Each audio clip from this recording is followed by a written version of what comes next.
Hello everyone, welcome to my YouTube channel civil at home. उम्मीद करता हूं कि दोस्तों आप बहुत अच्छे से होंगे और दोस्तों बहुत अच्छे से अपनी स्टडी पर फोकस कर रहे होंगे। तो दोस्तों जो आज का हमारे वीडियो का टॉपिक है वो है दोस्तों definition of marginal cost and opportunity cost. ये दोनों ही टर्म दोस्तों बहुत ज़्यादा इंपॉर्टेंट है जब भी हम दोस्तों अपने किसी भी कंपिटिटिव एग्जाम्स की बात करते हैं। वहाँ पर दोस्तों हो सकता है डायरेक्टली आपका इन दोनों टर्म से रिलेटेड क्वेश्चन आ जाए या फिर दोस्तों इन दोनों टर्म के बेस पर दोस्तों कोई क्वेश्चन आ जाए। और दोस्तों अगर आप अपनी 9, 10, 11, 12 किसी भी क्लास में पढ़ रहे हैं, अगर आपका कोई भी सब्जेक्ट इकोनॉमी से रिलेटेड है तो दोस्तों ये दोनों टर्म को समझना आपके लिए बहुत ज़्यादा इंपॉर्टेंट बन जाता है। तो दोस्तों दोनों टर्म को समझते हैं, जैसा कि हम अपनी हर एक वीडियो में करते हैं दोस्तों, रटेंगे बिल्कुल भी नहीं, चीज़ों को दोस्तों समझने की कोशिश करेंगे। और दोस्तों यही हमारा मोटिव होना चाहिए जब भी हम किसी भी चीज़ को पढ़ते हैं, वो चीज़ दोस्तों समझ में आनी चाहिए। याद करने से दोस्तों उसको कुछ नहीं होगा, समझ में आएगी तो दोस्तों आपके लिए बहुत ज़्यादा अच्छा होगा। अब दोस्तों यहाँ पर समझते हैं सबसे पहले मार्जिनल कॉस्ट की डेफिनेशन क्या होती है। तो दोस्तों यहाँ पर मार्जिनल कॉस्ट कहता है marginal cost is the extra cost incurred in producing one more unit of product.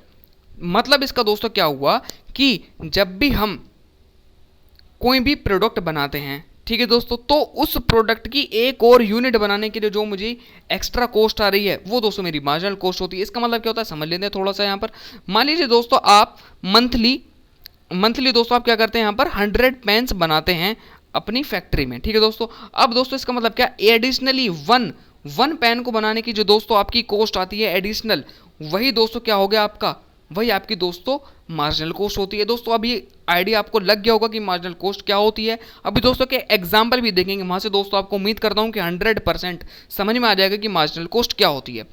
एक और इंपॉर्टेंट पॉइंट दोस्तों इसके बारे में यह है, it is calculated by dividing the change in total cost by the change in quantity of output. इस तरीके से दोस्तों मार्जिनल कॉस्ट को कैलकुलेट करते हैं। अब दोस्तों इसको थोड़ा सा हम फॉर्मूले की फॉर्म में देख लेते हैं, ये क्या कहता है। ये रहा दोस्तों आपको मार्जिनल कॉस्ट का फॉर्मूला, बहुत ज़्यादा इंपॉर्टेंट और बहुत ही बेसिक फॉर्मूला। ये क्या कहता है, marginal cost is equal to change in total cost divided by change in quantity of output. ये दोस्तों मार्जिनल कॉस्ट यहाँ पर कहता है। ये आपको दोस्तों अब इसका दोस्तों एग्जांपल लेते हैं, बहुत छोटा सा एग्जांपल, बहुत ही सिंपल एग्जांपल यहाँ पर ले लेते हैं।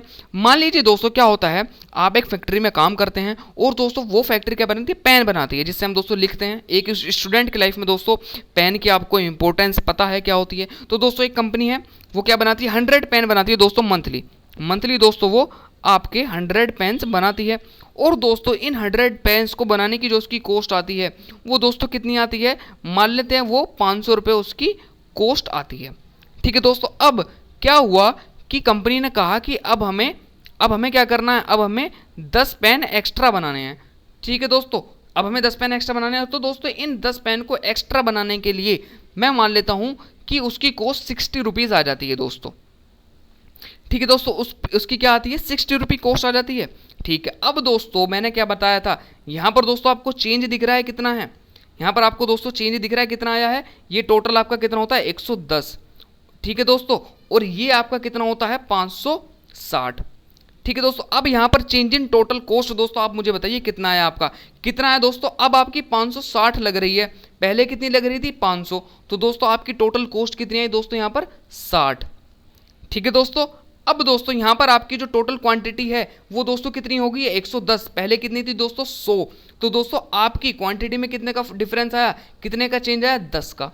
तो दोस्तों यहाँ से आप देख सकते हैं, तो दोस्तों एक उस एक्स्ट्रा, यहाँ पर दोस्तों आपको बहुत ही इजीली दोस्तों आपको दिख सकता है, उस एक एक्स्ट्रा पेन को बनाने के लिए मेरी कितनी कॉस्ट आ रही है दोस्तों, 6 रुपये।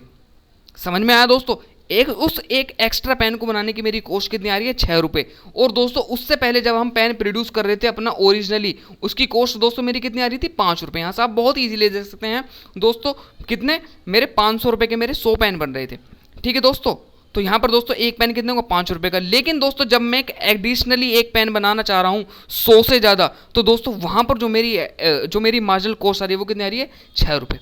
तो दोस्तों उम्मीद करता हूँ इस एग्जाम्पल के थ्रू आपको दोस्तों इजीली समझ में आ गया होगा कि मार्जिनल कॉस्ट क्या होती है, ठीक है दोस्तों। अब यहाँ पर हम देख लेते हैं दोस्तों हमारी नेक्स्ट इंपॉर्टेंट टर्म, नेक्स्ट क्या है दोस्तों, हमारी अपॉर्चुनिटी कॉस्ट क्या होती है। दोस्तों सिर्फ यहाँ पर मेरी बात को सुनते रहिएगा, तभी दोस्तों आपको बहुत ही एक ही बार में क्लियर हो जाएगा दोस्तों, दोबारा ये वीडियो देखने की भी जरूरत नहीं पड़ेगी।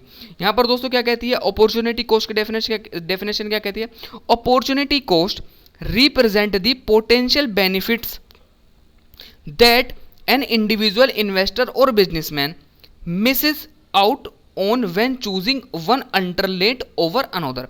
इसका दोस्तों क्या है, बहुत ही इजी ये दोस्तों टर्म होगी। ये जो दोस्तों आपकी डेफिनेशन है ये होगी दोस्तों आपको बुकिश, जो आप अपने एग्जाम्स में जाकर लिखेंगे। लेकिन दोस्तों अब मैं आपको बताता हूं एक एग्जाम्पल के थ्रू अपॉर्चुनिटी कॉस्ट क्या होती है। सबसे पहले इसी के थ्रू मैं आपको दोस्तों समझाने की कोशिश करता हूं। इसमें दोस्तों क्या बोला गया है कि अगर आपके पास दो चॉइस हैं, मान लीजिए एक आपके पास ए चॉइस है और दोस्तों एक आपके पास बी चॉइस है, ठीक है दोस्तों। अब क्या होता है, इस ए को अगर आप चूज कर रहे हैं तो दोस्तों बी को ना चूज करने की वजह से आपका कुछ नुकसान होगा। इस बी को ना चूज करने की वजह से जो आपका नुकसान हो रहा है वही दोस्तों आपकी अपॉर्चुनिटी कॉस्ट है। इससे ज़्यादा सिंपल दोस्तों आपको कोई भी नहीं बता सकता कि अपॉर्चुनिटी कॉस्ट क्या होती है। अब दोस्तों एक एग्जांपल के थ्रू मैं आपको समझाने की कोशिश करता हूं। अपॉर्चुनिटी कॉस्ट के लिए दोस्तों यहां पर देखिए, ये आपके पास मान लीजिए ये आपके पास कंडीशन 1 है, ये आपके पास कंडीशन 2, 3, 4, 5 और दोस्तों 6, ये आपके पास दोस्तों यहाँ पर 6 कंडीशन दी गई हैं। अब दोस्तों इसका मतलब क्या है, कोई एक कंपनी है दोस्तों, वो क्या करती है, क्लॉथ और फूड वो दोस्तों बनाती है, ठीक है दोस्तों। मान लीजिए पहली कंडीशन में क्या है दोस्तों कि वो कोई भी क्लॉथ नहीं बना रही और दोस्तों 150 फूड के एक कोई भी आइटम है दोस्तों, मान लीजिए कि वो आपका बर्गर बना रही है, 150 वो आपके बर्गर बना रही है। दूसरी कंडीशन में दोस्तों क्या है, वो 5 कपड़े बना रही है और 140 क्या बना रही है, बर्गर बना रही है, फूड बना रही है। ऐसे ही दोस्तों यहाँ पर आप देख सकते हैं इस पूरे में, ऐसे ही दोस्तों यहाँ पर आपको दिख रहा है कंडीशन दिख रही हैं कि कौन कौन सी कंडीशन क्या है, 1, 2, 3, 4 जितनी मैंने कंडीशन बनाई थी उनमें क्या है। अब दोस्तों मान लीजिए मैं यहाँ पर दोस्तों अपनी कंडीशन, ये मेरे पास दोस्तों 1, 2, 3, इस दोस्तों मैं इस 3 को ना चूज करके, इस 3 को ना चूज करके मैं दोस्तों यहां पर ये 2 चूज कर रहा हूं, ठीक है दोस्तों। अब इस 3 को ना चूज करके मैं 2 चूज कर रहा हूं, तो दोस्तों इस 2 को चूज करने पर मेरा क्या नुकसान हुआ, मेरा नुकसान हुआ दोस्तों किसका, मेरा नुकसान हुआ यहां पर दोस्तों 5 क्लॉथ का। क्योंकि दोस्तों कंडीशन नंबर 3 में आपको दिख रहा है, कंडीशन नंबर 3 में दोस्तों आपको दिख रहा है कि मैं 10 क्लॉथ बना रहा हूं और कंडीशन नंबर 2 में क्या है, मैं 5 क्लॉथ बना रहा हूं। तो दोस्तों यहां पर मेरा क्या हुआ, मेरा 5 क्लॉथ का नुकसान हो गया। ये जो दोस्तों यहां पर 5 का डिफरेंस है, यही दोस्तों मेरी क्या है, यही मेरी अपॉर्चुनिटी कॉस्ट होती है दोस्तों। आपको दोस्तों अब समझ में आ गया होगा कि अगर मैं 2 को चूज कर रहा हूं ओवर 3 तो दोस्तों मेरा नुकसान क्या है, मेरा 5 कपड़ों का नुकसान हो रहा है। यही दोस्तों मेरी अपॉर्चुनिटी कॉस्ट है। और दोस्तों इस अपॉर्चुनिटी कॉस्ट के बदले ये जो मेरा लूज हो रहा है 5 कपड़ों ना बनाने का, मैं वहां पर दोस्तों क्या गेन कर रहा हूं, मैं दोस्तों यहां पर 5 बर्गर मैं यहां पर 20 बर्गर का जो मेरा प्रॉफिट होगा वो गेन कर रहा हूं। तो दोस्तों मेरा कुछ यहां पर क्या हुआ, अपॉर्चुनिटी लॉस्ट हुई यहां पर मेरी। तो दोस्तों ये मेरा क्या होता है, अपॉर्चुनिटी कॉस्ट होती है। दोस्तों उम्मीद करता हूं कि दोनों ही टर्म आपको बहुत अच्छे से क्लियर हो गई होंगी with the help of examples. अगर आपको दोस्तों वीडियो समझ में आई हो, दोनों ही टर्म समझ में आ गई हो, वीडियो अच्छी लगी हो, तो प्लीज़ दोस्तों वीडियो को शेयर कीजिए अपने फ्रेंड्स के साथ और दोस्तों चैनल को सब्सक्राइब करना बिल्कुल ना भूलें। अगर दोस्तों आपको लगता है कि कोई भी टर्म आपको चाहिए तो दोस्तों आप कमेंट कर सकते हैं। डेफिनेटली दोस्तों मेरी जो नेक्स्ट वीडियो होगी वो आपकी कमेंट के बेस पर होगी। Thank you for watching guys. आपका कोई भी फीडबैक हो आप मुझे इस मेल आईडी पर कर सकते हैं। Thank you guys.